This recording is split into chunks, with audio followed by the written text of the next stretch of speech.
আজকে আলুর চপ করব। আলুর চপের জন্য আলুটা সিদ্ধ করে সব কিছু গুছিয়ে নিয়েছি। পেঁয়াজটা, মরিচ, কাঁচামরিচ, পেঁয়াজ এগুলাই। এই যে আলুটা আমি এখন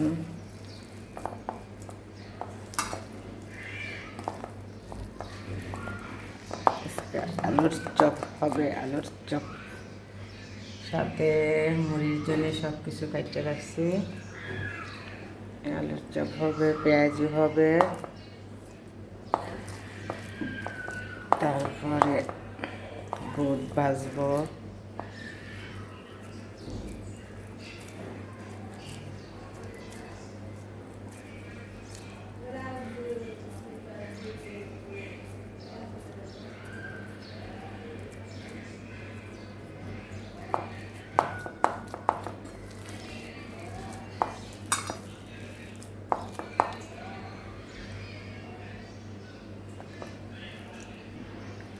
এখন আমার আলুটা রেডি হয়ে গেছে।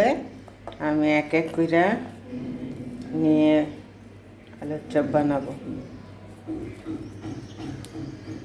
এই সাইজ করব, বেশি ভারীও করব না, বেশি ছোট করব না, মিডিয়াম।